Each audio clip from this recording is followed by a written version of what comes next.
Dear God, we just want to thank you for Matt being willing to come and speak and just share his testimony, God. I thank you for his willingness, his boldness. I want to thank you for the chance that I got to meet him and just that friendship that we're going to have forever. Thanks to the Mighty Oaks program, God. And I just pray that you direct this conversation.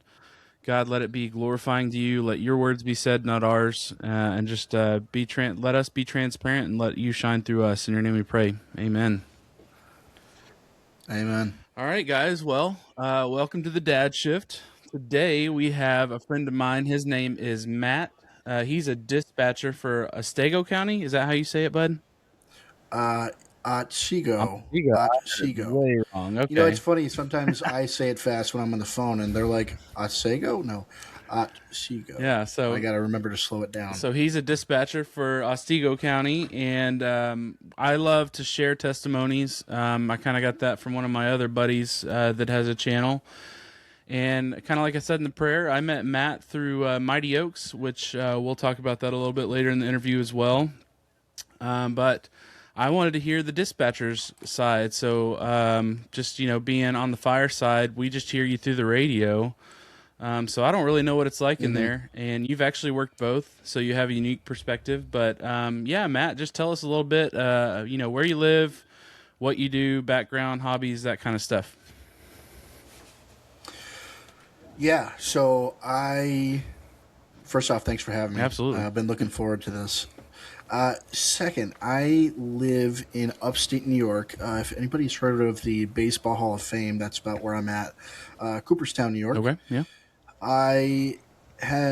So I started my journey as a volunteer firefighter. Eventually went and took my EMT certification. Mm-hmm. In New York, we're certified, we're not licensed. Right. For right now, anyway. Been doing that almost 10 years now.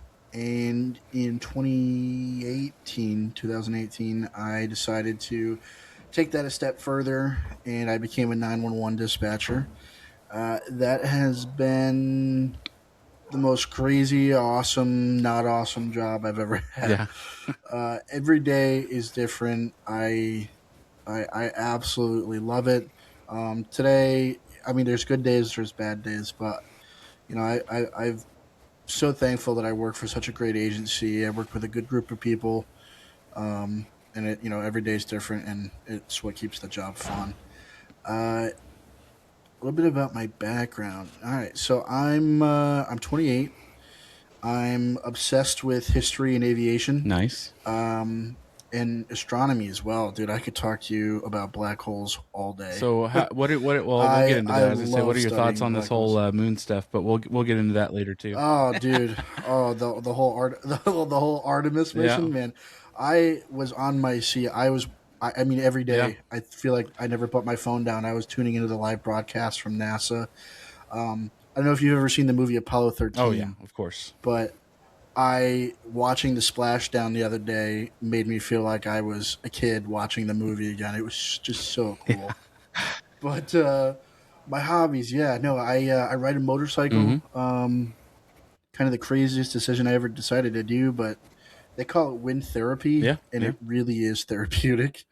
I absolutely love it. I ride a Honda Rebel 1100. Nice. So it's nice because I'm a bit of a short person, as you remember, so I can flat foot the bike when I come to stop. Yeah. So Yeah, that's always a plus.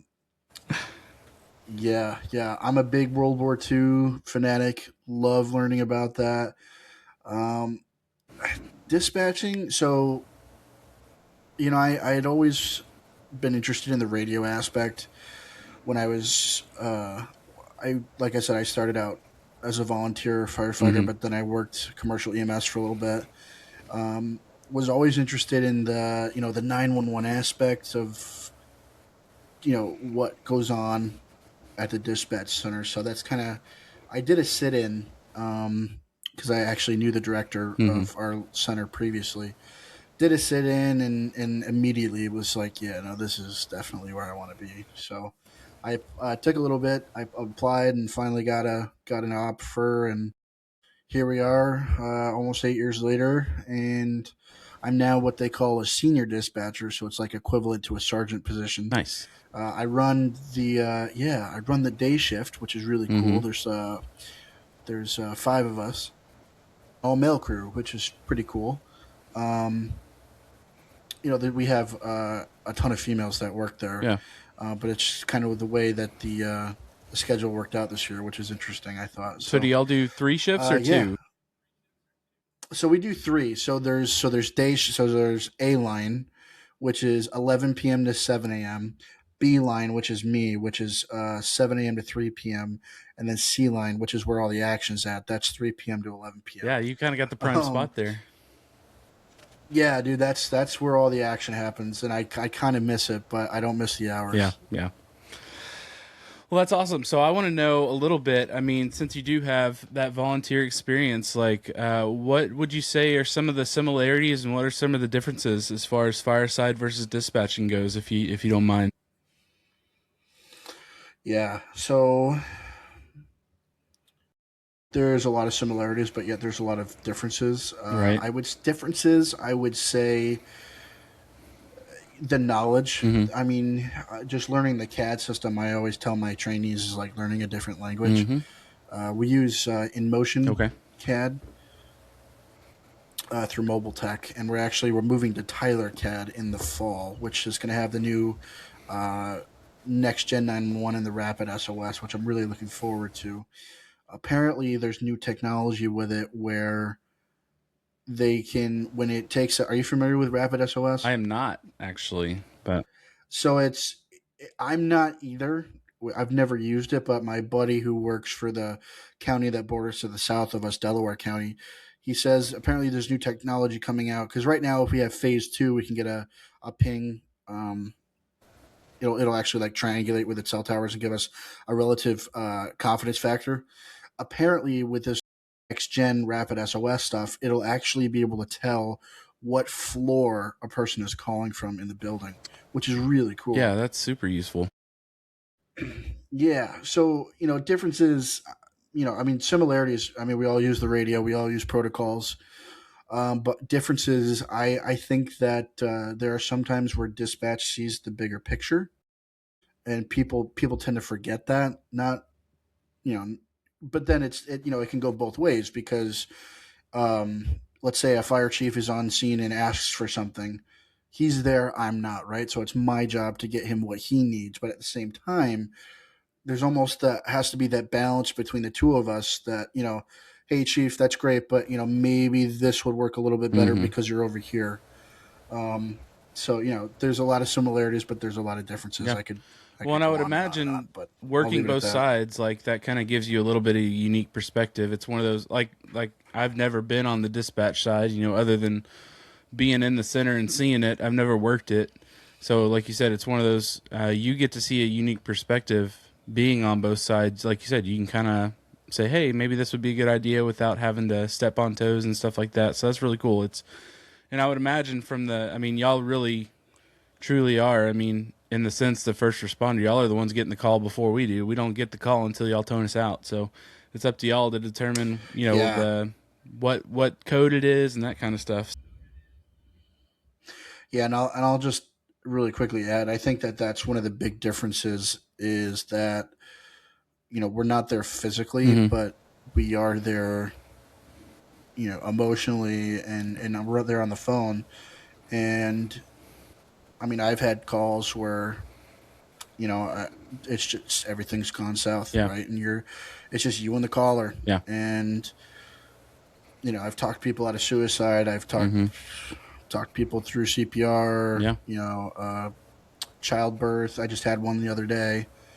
But it's another thing to add to that is after these EMS guys or fire, whoever, law enforcement, they clear a call, right? They have a couple of minutes to kind of decompress and go back to the station or wherever Yeah. Y'all are right and back just into kind it. of go, right. Yeah. With us, it's, I could go from being screamed at because somebody got a parking ticket Mm-hmm. and somehow it's my fault to having nothing but compassion for an 87-year-old woman who's been on the floor for 3 days because she couldn't reach the phone, Yeah. right? So it's such an emotional roller coaster, and you know it absolutely is for the other side too. Yeah. But I think the differences there is, you know, we're just go go go go go, and Right. we don't have a lot of outlets. Yeah. So Well, and I found a new respect for it. And like I said, I've never worked the dispatch side, but I remember, so COVID obviously was just a weird time for everybody. I'm sure with dispatch it was no different, but with my county, like where we were at, we had new protocols in place. And so we actually, as fire, so in my county, we don't run ambulances with our fire. So it's a whole different entity. And so if the call was not, so I mean, depending on how it was coded, we may not get out of the truck yet until the medics get in and determine whether they need us, because you know it was all about exposure and stuff like that. So they wanted to mitigate that. right, And I remember, I mean, we'd be in the truck and we had, you know, some CPR calls and they weren't confirmed at the time. And then like, you know, we'd get there and like I don't know how y'all do it, because some people just don't give I mean, y'all get a call and it's like, hey, I just need an ambulance, and then someone hangs up and you're like, all right, well, what do I do with that? But and I think it was one of those, like we had no information, and then we get there and we actually beat the ambulance, but we can't go in just because of the protocols the way they are. And then we figure out yeah, like that's wild. the wife is coming out and like her husband's, you know, unconscious and not breathing. And so in that time, we also had to put on like all these suits. We had to do like the Tyvek suits and all that stuff. And so this lady is just yelling at us the whole time, like, hurry up, all this stuff. And like, I'm sure that y'all go through that all the time. Like that was one of the hardest things I think with COVID with me was like just the fact that we couldn't just run in, you know, and it was hard. And I'm like, man, I can't imagine from a dispatcher standpoint, like you're on the phone with those people, you're having to talk them through it, yet you can't physically be there. And that's a whole different Yeah, mental game. And like you said, it takes a different set of skills. It's not, and like I said, just that one call. I mean, I remember it, and it's one that sticks with me. And not like it doesn't haunt me, but it's just like, man, that was hard. Like not being able to run in and do my job. And I imagine that yeah, dispatching would be the same way. Like knowing that you know the skills, you have it, y'all have your protocols that you walk through, but then you've got to talk them through it. Someone that may have no idea what they're talking about, or they're yelling at you about it. You know, so it's I have a mad respect for you guys for sure. yeah. You know, and I think that's you touched a great point there. I think one of the hardest parts about the job is sometimes you're on the phone, right? And a lot of us are hmm EMTs or paramedics or you know whatever, have a lot of experience. We know what has to be Right. done, but there's only so much that we can do over the phone. And you're right, not being able to physically go in there, and all you can do is just sit on the phone and just do your best with the Yeah. caller. I mean, the phone is that lifeline, and you're absolutely right in that Yeah. aspect. Well, I appreciate it, man. Thanks for talking about that. And I guess, yeah, man, I just I love what y'all do. I have mad respect for y'all, so I appreciate that, and I appreciate you sharing your side of it and getting into that. Though, I mean, we got to talk a lot at Mighty Oaks, and I thought you had just a really cool testimony. So I want you to, if you feel comfortable and just whatever you feel comfortable sharing, if you just tell us a little bit about your testimony. So like your faith background, your walk with Christ, struggles, wins, where you are in your faith now, that kind of stuff. Yeah, yeah. So my testimony, I spent all week writing it, Mm-hmm. little bits here and there. Uh, the our reflection walk was after, right? That was Right. after Yep. graduation. Yeah. So I remember a lot, but some of it's blurry. Yeah. So my testimony, yeah. So that was, you know, it's funny they told us that we had 20 minutes, but I bet there's no way I only talked for 20 minutes. And you know, a lot of us, and I think that they just understood that and let us get it Yeah. out, which was really cool.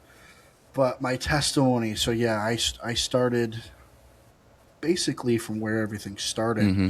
Uh, During the week, you know, I learned that the root of I don't want to say my issues, but I had a lot of personal grief that I had kind of just shoved down since my senior year Mm-hmm. and never really dealt with. And I think, you know, the theme of the week was putting on these Mm-hmm.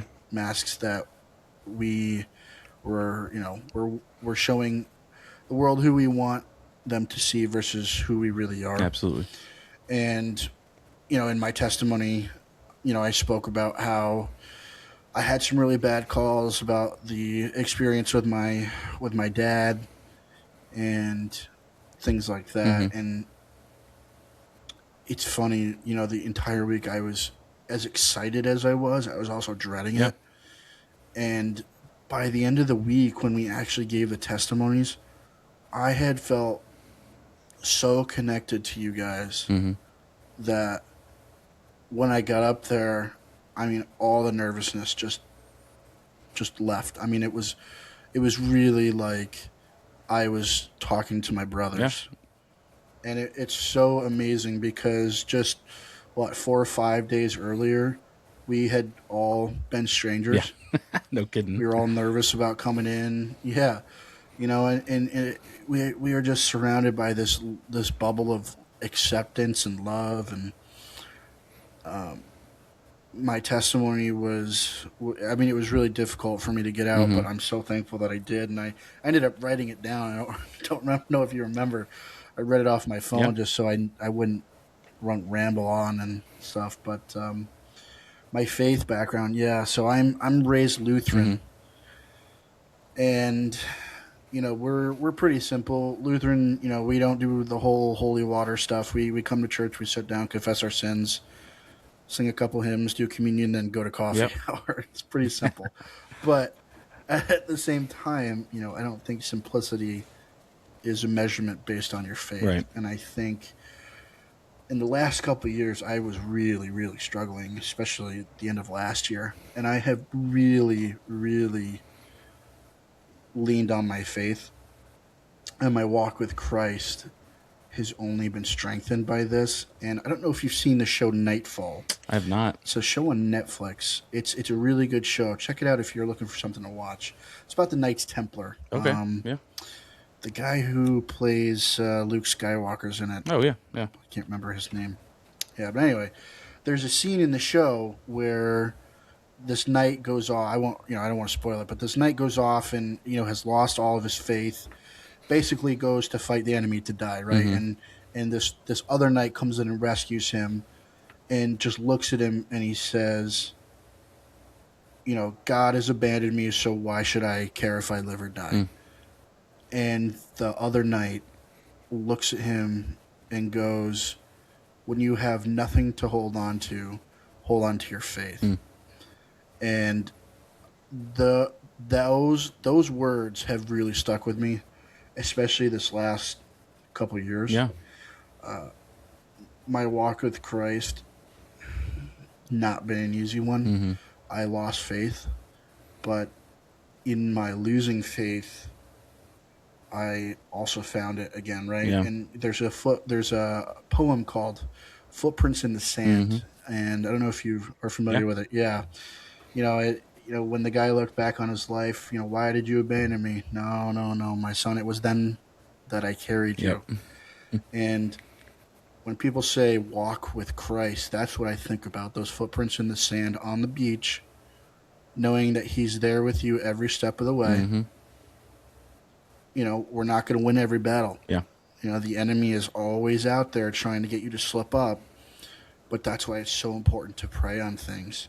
And I've learned that, and I can't tell you how many times since I've been back that I've prayed on something and it's either worked itself out or I've gotten an answer. Yeah. And it's just made my faith so stronger. Yeah. And I have never been this strong in my faith before, and it's just I don't even have words for it. Yeah. Well, and I think it's worth mentioning, like you said, I mean, obviously you had a pretty rough testimony, and like I said, we don't have to get into that here as far as what it was, but I appreciated the fact that you shared it with the guys that you were comfortable with, and that's one of the big things that I'm trying to push on this channel, and it's one of the things they push, Yeah. with Mighty Oaks is finding those brothers. They call it the cornermen, as we know, and it's one of those things, like, we're not meant to carry these burdens alone, and I noticed, like you said, I mean, I'm a pretty shy guy as well, and I think both of us can kind of relate to that. And Yeah, 100%. we walk in this week, for the first day, and we're all kind of quiet. Of course, there's a lot of firefighters, a lot of cops, and most of the time, I would say, the most of the personalities are Type A, and I'm not, Mm-hmm. and I would argue that maybe you're not either. We It depends on the yeah, day. we have our outgoing qualities every once in a while, but it was one of those things, like, despite that, like, we were able to come together. We did have a little bit of similarity, obviously, walking in the week, knowing that we were all in the first responder realm, or law enforcement, which that was a cool aspect of the week. But the thing that they hounded so much was like, hey, you don't have to carry this alone, and you're not the only one going through that struggle. And I think that's something I saw in you throughout the week. Like you said, I think all of us, we walk in, it's almost like that metaphorical, you can see, like, the weight on our shoulders. And I say metaphorically, but it's almost, you could physically, like, when I look back and think about those first day or two, guys are nervous. You can tell that there's a heaviness about it. They're not really sure why they're there. Half of them, they were forced to be there because their wife said they were going to leave them if they didn't go. Others were forced to be there because of their job.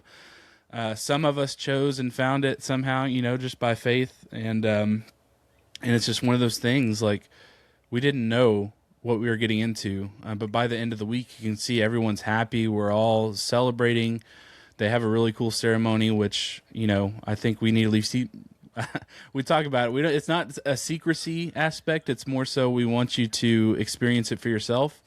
But going into that, I want to know. I mean, I just like tell me, if someone came up to you and asked, "Hey, I saw you went to Mighty Oaks. What is that all about?" Just give me your synopsis and maybe some of your highlights of the week. Right. Yeah. So I totally agree with you. It's not the secrecy. It's wanting you to be able to experience it on your own. Absolutely. And figure that out. So without giving too much away, going into Mighty Oaks, I saw that it was kind of faith based, but I didn't really understand how deep that Yeah. went. And I thought it was a PTSD recovery Yeah. program. Same. And I think I told you, my coworker Karen went through the women's program ironically at the same location. And every time I would ask her about it, getting closer and closer, she would kind of just smile at me, and she would give me that little grin, and she would just go, "You'll understand when you get there." And I am so glad that she made me wait. But for anyone who is, thinking about this program or what it might be, without giving too much away, all I would say is go in with an open mind. Yeah. It's okay to be nervous about it, to not really fully understand it, but I think that's what's most important. Absolutely. Is going in with an open mind and not saying, "Oh, this is dumb. This is what am I going to learn here?" Right? Go in with an open mind, and I'll tell you what, dude. That first day, that first session was a little gut punch for me. Yeah. And it was like that every session the rest of the week. But it needed to happen. Well, and I think it's easy. I mean, being on this side of things, on the EMS, dispatching, firefighter, law enforcement, like, we go into a lot of things negatively, which a lot of that is the job. I mean, we just see the worst of humanity a lot of times. So it's like, my assumption is kind of like yours. Like, I knew it was faith-based, but I was like, oh, it's going to be like a little sprinkle of Jesus. Like, they may mention it here or there. But I wasn't expecting a whole lot, even though people had said great things about it. And I think that was probably part of that was probably just, Satan trying to get in my head and ruin the week for me already. But secondly, on that too, man, I got there, and like you said, there are a bunch of a lot of the leaders and stuff are like military guys, and I walked in that room and I was super intimidated because those are, they're pretty stacked guys. I felt the same way. I was like, oh man, I got there the night before. Yeah, you did. Yeah, I got there the night before, and when I walked in, actually, Shoes is the one that picked me up. Yeah, and when Eric, we walked in, and there they all were sitting around the couches and the tables, and I'm thinking, what did I just walk into? But instead of I don't know why I was expecting to kind of get the cold Yeah. shoulder, but instead of that, they were all like, "Yeah, come take a Yeah. seat," and immediately I was like one of Yeah. them, Yeah. and the entire week was Yeah. like that. And I try to. It's funny. My mom picked me up from the airport when I got back, and she was like, "So, tell me about it." And I just could not find the words. Same with my wife. She was like, "Tell me Like, all about it." And I think I told her like three I had sentences, and I was like, so much to yeah, say. I'm still processing what I happened. I'm still Yeah. processing what we went Yeah. through, and but I think that's what's so amazing Yeah. about it is I can't remember his name eludes me right now, but he did they asked him to was it Scott? They asked to do the personal testimony for I think so. everybody. Yeah. Yeah, when Scott did it, he said that they did the old bait and Yeah. switch, and that's exactly what it Yeah. was. That's exactly what it was. Yeah. It's just, And I think, go ahead. sorry, go ahead. Oh, just one of the big things for me was the personal Mm-hmm. testimonies of every team leader throughout the week, and Eric specifically. Mm-hmm. I really liked how he didn't really tell us about Yeah. himself until his class at the end of the week, because his class on forgiveness. I mean, oh Yep. man, oh that I think that was my favorite class, and Brandon too. Mm-hmm. I mean, they were all good, but Eric and Brandon. I mean, it's funny. You look at the guys and you're like, what do they have to Yeah. offer? What do they have to say? And then you're just completely blown away. I Mm-hmm. mean, even the program director. I mean, when he was telling us about how he was down in that Yep. tunnel and his light switch shut off, Mm-hmm. not realizing that he was only 2 feet from the end of the Yep. tunnel. But just the way that these guys carried Yeah. themselves was just, I mean, I could talk Yeah. about this all day, but I just absolutely Yeah, amazing. I agree. I mean, 100%. Like, I can't speak highly enough about Mighty Oaks, and I think they've got something special there. For those of you, I'm probably going to do a little bit more in depth on that later too. But I mean, if nothing else, listen to me and Matt. Like, if you're a first responder or even a spouse of a first responder, you got to check it out. The other part too is, so they've got camps. They've got camps in Texas. They've got one in Virginia. They've got one in Ohio, and then they've got one in California. We went to the California. Shout out to Kenny, the best cook in the world. Amazing, Oh fantastic. man, phenomenal! But yeah, so What a yeah, guy! no kidding, man. And so so everything's paid for. So you apply, you go on to mightyoaksprograms.org or something like that. I'll put a link in there, but it's literally you apply, they'll reach out. Normally within a couple days, they try to make some kind of contact, and then after that, they're going to follow up until you get into the program. So there's a wait list. I mean, there's probably a couple hundred people on the wait list, and so it's kind of like hit or miss. Sometimes people need it more urgently. Sometimes people can hold off, and really what it comes down to, I think, is God just has his timing. And so you're going to go when God Yeah, wants you to go. 100%. And but you need to do it. And like I said, it's all paid, flights, everything. I mean, they will pay for it, and then they'll pay for your spouses as well if they go. They'll go to a different session, so it's just men if you're a man, and then it's just women if you're a woman. And then they do actually sponsor marriage retreats as well. But incredible program. Can't speak highly enough about it. Like I said, that's where me and Matt met. I think we'll have a lifelong bond just because of that week. And Absolutely. it is absolutely worth it, man. It's they've got it boiled down. I mean, they have done the work. Like I said, the time, so it's a 5-day program, and you're in class. I mean, most of those days you're in class all day. So I would say at least 3 out of the 5, it's 8 hours a day. And then the other 2 are kind of, half days or something like that, depending on travel and stuff like that. But it doesn't feel like it. And they call it a resiliency training. So they're working on resiliency. And I would say absolutely that tracks. But it's an incredible Yeah. program. And I don't, me and Matt talked about the Jesus factor, if you will, of the camp.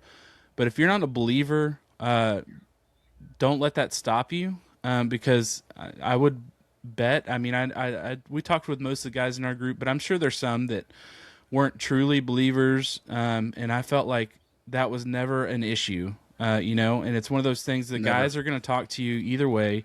You're not going to be an outcast. They're going to love you through it one way or the other. And it's one of those things. One of the things they push, and we talked about it, was those cornermen. And so, if nothing else, you'll get guys there that you can talk to. And the whole idea is hopefully that you'll come home and you'll start that with other guys. And that's what I'm about here at the Dad Shift, is just trying to make connections and talk with people. And man, it's a great program. I would absolutely say you got to do it. I've sent it to multiple people since I've got back. I'm like, it's like a non-option. You just got to go. Yeah, I definitely agree. I shared it with all my guys, and one of the other things that I think has been really cool was the follow-ups, right? So you're not Absolutely. just totally done with the program. Okay, great, you graduated. Here you go. You're done.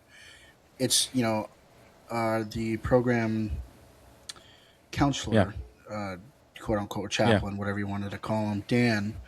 Dan was Yeah. phenomenal throughout the whole program, and I actually was able to sit down with him for lunch one of the days and just kind of Yeah. talk to him. But he's been sending emails. Yeah. He checks in at least every week, post pretty much. Yeah. graduation. Yeah.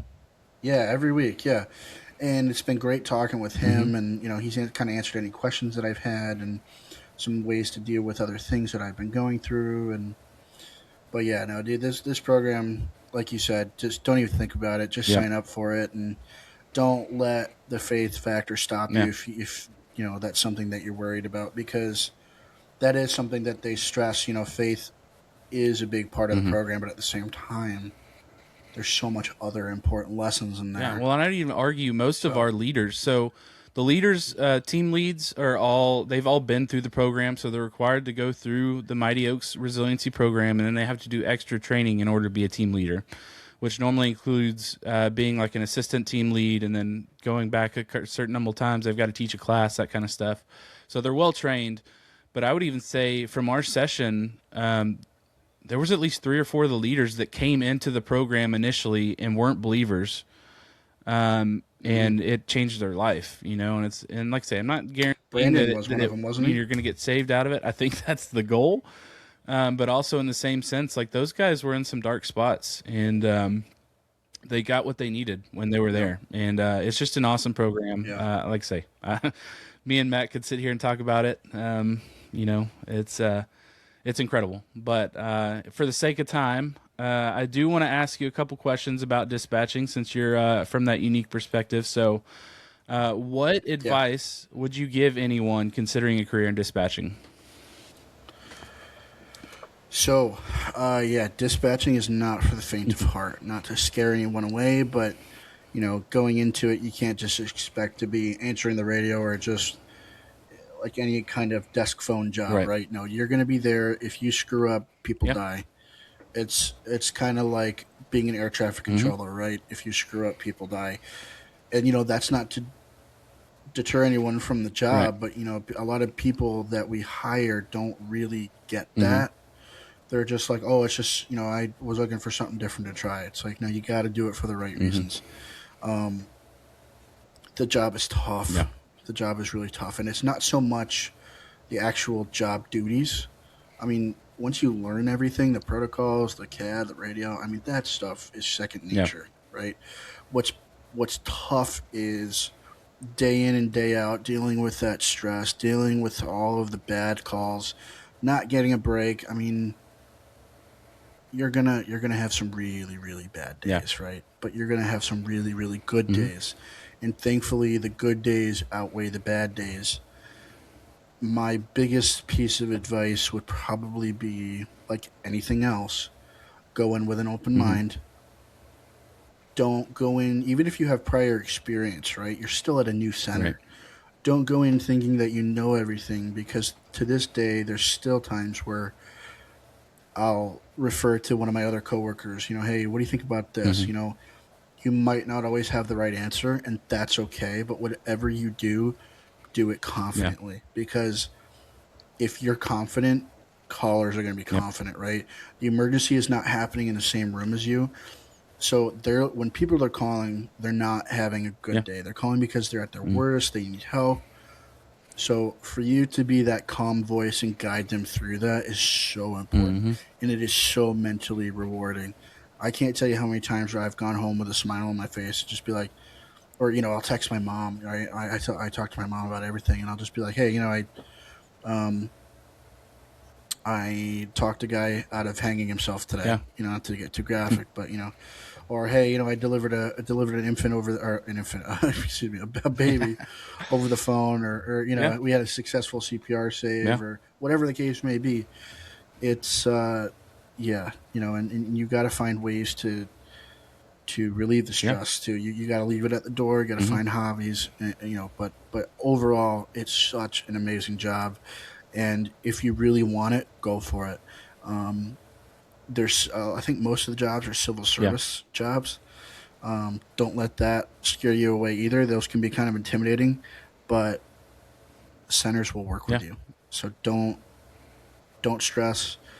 And God teaches us be anxious over Mm. nothing.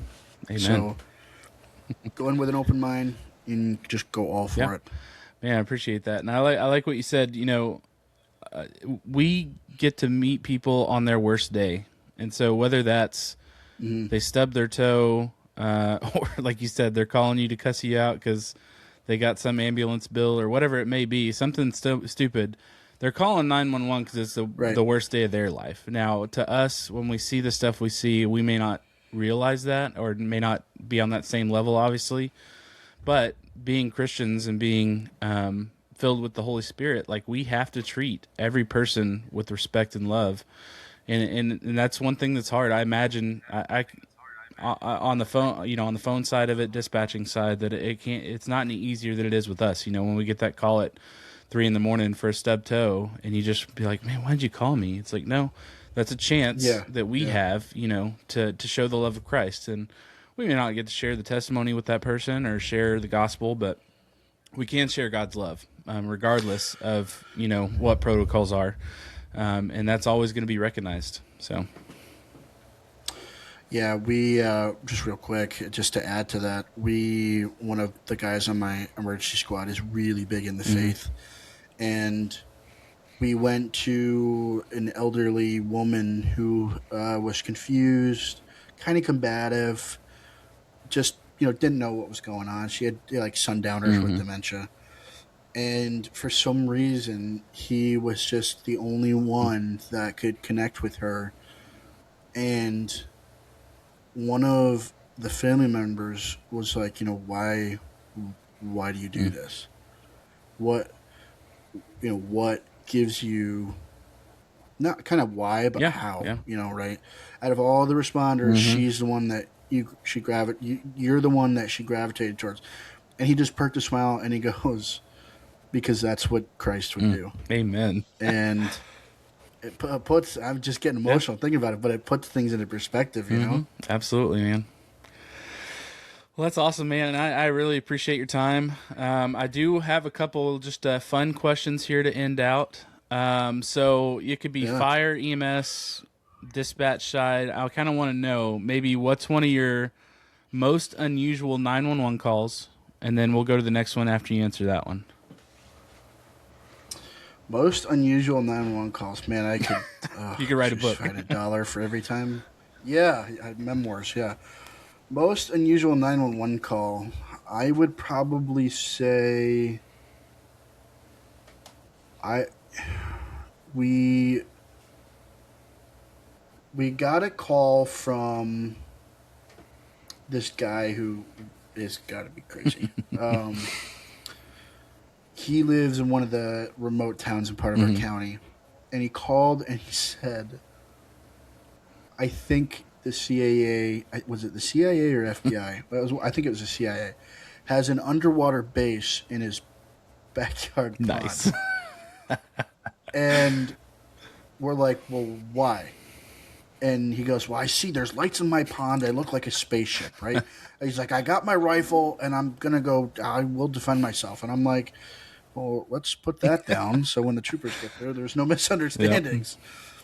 The troopers get there and they call out on the radio, and this was at like 2 a.m. This was a couple years Hmm. ago when I was working overnight still. And our trooper gets on scene and immediately calls over the radio and goes, "Yeah, Otsego be advised, there's lights in the pond. And I'm thinking, no way. No way. What it was his wife had put like a fountain in the pond, and it was like solar activated with Yep. lights, and she never told him, or he just forgot. And that's what he was saying. That's awesome. Yeah. Yeah. I was like, you can't make this up. Yeah, that's almost as good. I mean, my next question's kind of similar. It might be the same story. If so, we'll just close out. But what's your best you wouldn't believe me if I told you moment in first response? So, like I said, dispatch, EMS, fire, whatever you got. Probably that my center's haunted. Oh, okay, I got to hear that. So my 911 center is in an old nursing home building. Oh, that's definitely haunted. It's kind of our county building. Yeah. Well, I'll tell you what. I have seen so much stuff. It's funny because, like, at night, if you look at so we have like camera systems throughout the building, Mm-hmm. and if you look at the cameras long enough, you'll see something. I don't know if it's just your eyes playing tricks on you, but anyway, I've seen like dark shadows. Yep. One night I walked down, again, middle of the night, I walked down the building to the other side of the building to go to the vending machine because I was thirsty and wanted a drink and a snack. Well, of course, all the lights are off, so I have to use the flashlight on my phone. So I get all the way over there, and it's just this hallway that's only lit up by the lights from the vending machine, Yep. right? It's like textbook horror movie. Absolutely. So I get the drink, and I'm bending down to pick it out of the vending machine, and down the hallway to the right is Board of Elections, and a door slams. So I get up, and my idiot self goes, "Hello?" And I hear another door slam. So I start running, and I call 911. It goes to my partner, who's working down the other end of the building. She goes, "Hello?" I'm like, "Julie, help." She's like, "What's wrong?" And she looked up. She goes, "And why are you running through the building?" And I said, "You're never going to believe this, but not one, but two doors slammed, and this building is definitely haunted." I got a couple other stories, but yeah, that's basically the gist of it. There's like it's those vibes of totally different during the day than at night, and when you're walking at night through the building, you hear footsteps walking behind you, but when you stop, they stop, type of thing. Absolutely. So it's just crazy. It's wild, but I love it. I've always been interested in that stuff. So. That's awesome, man. Well, Matt, I appreciate your time. I really thank you for coming on the show. And for those guys that want to reach out and maybe ask about dispatching, do you mind if I share your email on the description? 100%. Absolutely. All right, man. Well, like I said, I appreciate it. I love you, man. And thanks for coming on. And we'll see you guys next shift. Yeah, I love you too, man. Thanks for having me.